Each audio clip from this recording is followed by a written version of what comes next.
Hello guys, magandang araw sa inyo. So naka-duty ulit ako dito sa Bike Imus Cavite. So for this video naman po, itong video na to para dun sa mga nag-message sa akin regarding dun sa kung pwede raw ba yung 29er na MTB tires na mataba, no? At saka dun sa 700C na road bike rim set. Yan. So yung iba kasi nakita to yung setup ko, no? Yan. So yan yung di-discuss natin for today, no? So, sa experience ko naman, pwede naman.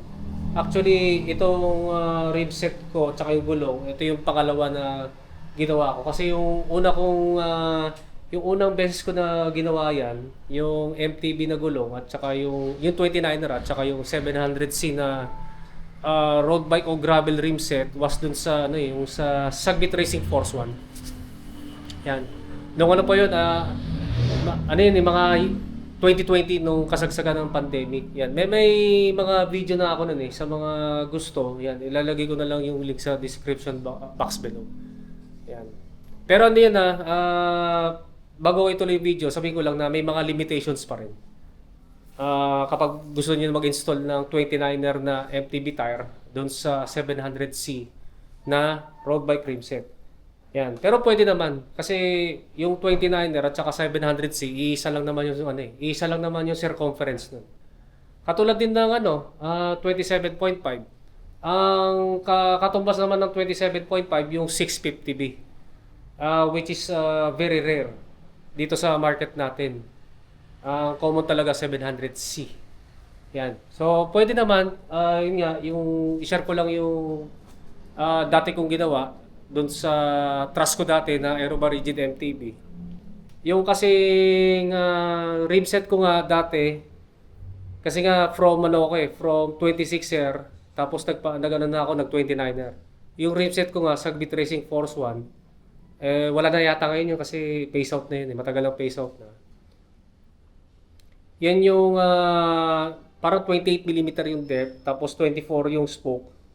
Kaya nagustuhan ko kayo kasi konti lang yung konti lang kasi yung spoke nut tsaka aero. May kabigatan nga lang kasi may 2 kilo yun. Yan. Tapos yung gulong na in-install ko doon, 29 by 2.3 na Gayax Tattoo. Yan yung nauna, no? So, pagdating sa performance, nakaset nga ako dati ng bagong record sa Dangray na nun. Nag 39.4 kph ako for 21 kilometers dati. So maganda naman yung yung performance na ginawa ko dun sa setup na yun. Then ito yung pangalawa, yan. So ito naman sa mga bagong viewers ko, no. Ito naman LDCNC. LDCNC to na road bike rim set, yan. Pinalitan ko lang ng pillar para gumano. Meron na rin akong dating video niyan last year. Ito naman kinakategorize nila as 700C kasi 700 by 47C yan. Pero ito, sa 29er, 29 by 1.85. Pero ito naman, expand na sa katagalan na inano ko sa maximum tire pressure, no? So, meron naman tayong digital caliper. Yan, set natin sa 0. Sukatin natin yung actual. Ayan. Kasi dapat to 1.85 na 29er.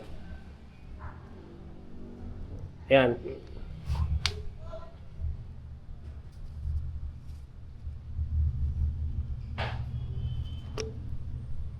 Ayan, 1.9 nga, no?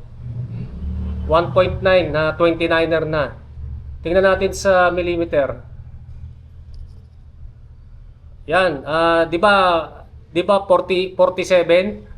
Ngayon naging 48.3 na. Yan 48.3 dating 47C, no. Ngayon 40 kasi yung 47C ibig sabihin noon 47 mm.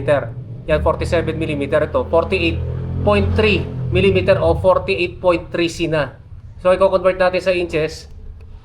Yan 1.9 na 29er. Yan yung actual . Yan. Then, sukatin natin yung in-rim width nitong LDCNC. Sorry guys, naputol yung video. Bigla kasing naglobat yung digital caliper. So, mineasure ko na lang ng manual. No? Yan. Ito yung kung nakikita nyo kasi di ma-zoom di ma-clear, no? So ito nasa around 17.5. Yan, 17.5 mm ang inner rim width. Yan. So yun nga, no, 1.9 na 29er. Tapos yung inner rim width nga nito, yan yung LDCNC kasi parehas naman yan. Nasa 17.5. So wala naman ako naging issues, no. Doon naman sa dati ko nga sa Trust, yung yung Sagbit Racing Force 1 nasa 19 mm. Based doon sa dati kong video no pandemic, 19 mm yung inner rim width. Then yung gulong ko nga 29 by 2.3. Yan. So sa mga nagbabalak na magganito na combination ng MTB tires at saka yung nga 29er at saka 700C na road bike rim set, sukatin niyo yung inner rim width. Yan, sukatin yung inner rim width. So, ito, kung ang inner rim width ng rims ninyo ay mga around 17.5 mm, ang may ano ko lang, ang may sasuggest ko lang, hanggang 1.9 lang. Ayan. Then, kapag 19 mm ang inner rim width, based from my experience, pwede naman yung 2.3 na 29er. If merong, sa ngayon if ngayon meron pang gumagawa ng ganun. Yan. Kasi, meron pa akong i-share, no, sa mga na-experience ko. Kapag below dun sa sinabi kong inner rim width, wag na kayong gagamit ng mga 29er na matataba gulong. Kasi na-experience ko dati dun sa power play, kung may nakakaalala pa nun, yung kasing power play na rims, dati kasi meron silang available na 26er. Actually, dalawa yun Yung power play na 26 at saka pang 700C. Ang nabili ko dati, since na 26er yung rigid MTB ko, yun nga, 26er yung binili ko. Sobrang nipis, sobrang kipot ng inner rim width. Mas makipot pa dito. Di hamak na mas makipot pa dito sa 17.5. Tapos, kasi wala pa akong alam dun sa compatibility sa gulong at saka dun sa rim. Ang gulong kasi nang ini-install ko doon, yun nga, sabi ko dati, 2.3 na 26er. Yan. Ang nangyari kasi, since na mataas ang aking tire pressure, kapag minamaximum tire pressure ko, nagkakaroon ng problema yung interior. Naiipit kapag nasa maximum tire pressure at nagkakaroon nga ng hiwa doon sa interior. So malaki yung damage na nangyari doon sa interior ko na pang 2.3. Tapos yung power play na rims na napakakipot ng yung inner rim width. Kasi nga pag sa sobrang di ba pamalakihan yung yung interior tapos sobrang kipot ng inner rim width ng rim. Kapag nasa maximum tire pressure, yun naiipit. Kaya doon nagbo-burst yung interior, nasisira. Yan. Ang alam ko meron pa nagbebenta. Nakita ko sa Shopee. Tapos nakita ko sa description ng inner rim width daw ay 20 mm. Huwag kayong maniwala doon. Maliban na lang siguro kung bagong model. Pero feeling ko hindi naman sila nagbago ng specs noon Ang alam ko mas mababa, di hamak na mas mababa yun kasi doon sa dinideclare nila. At malamang mas mababa mas makipot pa kaysa dito. Yan. Yan lang naman yung alam kong rims na hindi po pwede. Kasi kasi nga, di ba merong 700C nun? Wag niyo lagyan ng mga 29er na MTB tires na medyo mataba. Yan. Basta yun nga yung guide kapag 17.5 mm ang inner rim width, pwede yung 1.9 na 29er. So pwede rin yung mga undersized na sikat sa TikTok na CST Fox Trail at saka yung Innova Cobra Skin. Kasi maganda kasi yung ganitong rim sa MTB Crit kasi yan nakita natin na aerodynamic. Yan. So parang na rin kayong naka-aero na Crit setup na MTB kasi doon sa di ba yung mga traditional na mga MTB rims na mga shallow lang Hindi malalalim so hindi kasi aero yan At saka since na mostly patag naman yung patag or force flat lang yung course na yung course na ano na tinatakbo ng mga nag-MTB crew. Then ang isa pa sa ano kapag pipili kayo ng interior, hindi ko nire-recommend na gumamit ng TPU. Yan.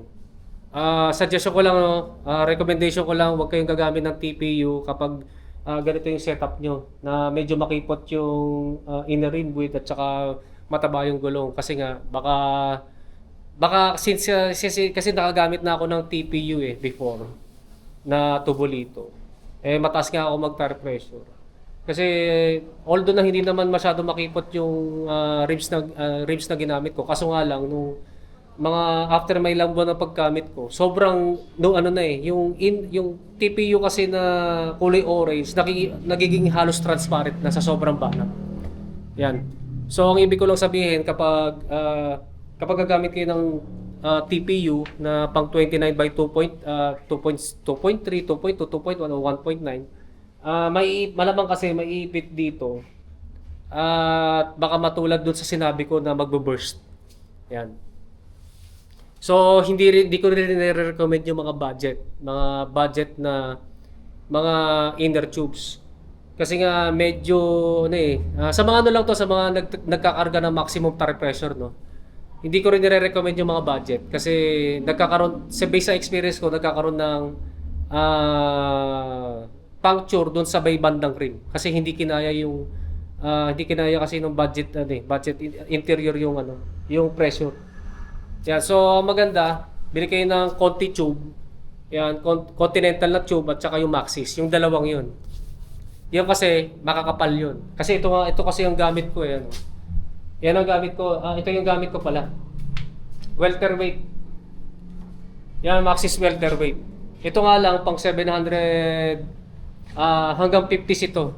Kasi nga 1.9 naman yung gulong ko kasi 1.9 ano pala? Nga pag 1.9 kasi mga around 700 by 49 o 50C. Yan. Doon naman sa dati ko sa Trasco na nakasagbit Racing Force 1 at saka yung Gayak Stato, ang gamit kong interior noon yung Continental na inner tube, yung Conti tube. Yung dalawang 'yon ang nire-recommend ko sa mga gustong ganitong setup, no. Yan katulad ng sa akin. Yan kasi mas mas matibay at mas magwi-withstand ng mga higher tire pressures. Yan. So hanggang dito na lang. So kung meron kayong meron ako na-miss, no? I-comment na lang niyo, itanong na lang niyo sa comment section down below regarding dito sa sa video na to. Ayan, guys, maraming salamat sa inyong panonood and don't forget to subscribe sa aking YouTube channel. Paki-click na lang yung notification button para ma-totally notify kayo. Yan guys, maraming salamat sa inyo and right safe po sa inyo.